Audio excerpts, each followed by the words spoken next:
अब तक आप ये सुनते आ रहे हैं कि कोरोना से बचाव के लिए 2 गज की दूरी और मास्क है ज़रूरी। लेकिन हाल ही में एक रिसर्च में एक नई बात सामने आई है।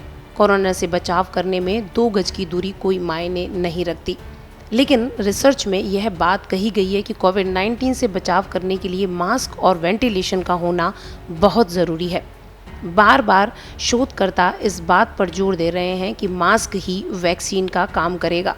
शोधकर्ताओं ने अध्ययन को प्रमाणित करने के लिए हवा के प्रवाह और बीमारी के प्रसार के संबंध में नमूना तैयार किया और हवा से कोरोना संक्रमण फैलने के खतरे को भी मापा गया। यूनिवर्सिटी ऑफ सेंट्रल फ्लोरिडा में कुछ जांचकर्ताओं ने एक रिसर्च में पाया कि कोरोना वायरस को रोकने के लिए सोशल डिस्टेंसिंग की जगह पर अगर अच्छे वेंटिलेशन की व्यवस्था की जाए और मास्क को लगाया जाए तो 50% तक वायरस को कम किया जा सकता है, जबकि लोग इस बात को नहीं समझ रहे हैं। जांचकर्ताओं के मुताबिक वेंटिलेशन सिस्टम और मास्क का इस्तेमाल ट्रांसमिशन को रोकने के लिए सबसे महत्वपूर्ण माना गया है।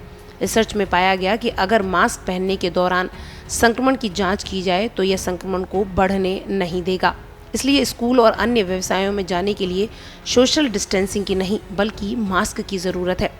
वहीं वेंटिलेशन सिस्टम की वजह से होने वाले एयर फ्लो का निरंतर प्रवाह हवा को प्रसारित करता है, जिससे संक्रमण का खतरा कम हो जाता है। इस पर रिसर्च करने के लिए शोधकर्ताओं ने विद्यार्थियों और एक शिक्षक के साथ एक कक्षा का कंप्यूटर मॉडल तैयार किया। जांचकर्ताओं ने कंप्यूटर मॉडलिंग का इस्तेमाल कर शिक्षक और छात्रों के साथ एक कक्षा बनाई, जिसमें एयर फ्लो और बीमारी के प्रसार को संशोधित किया और एयरबॉर्न ट्रांसमिशन की जांच की गई। इसमें एक मॉडल बनाकर यह सारा परीक्षण किया गया। ये मॉडल आकार में एक छोटे विश्वविद्यालय की कक्षा के समान था, जो 9 फुट ऊंची छत के साथ 709 वर्ग फीट में बना था। वहीं इस मॉडल के छात्र और शिक्षक सभी मास्क लगाए हुए थे। वहीं छात्रों में से कोई भी बीमारी से संक्रमित हो सकता था।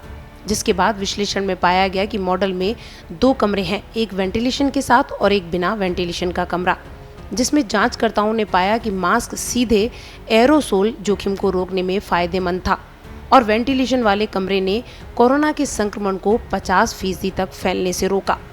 यह अध्ययन फिजिक्स ऑफ फ्लूइड्स पत्रिका में प्रकाशित हुआ है।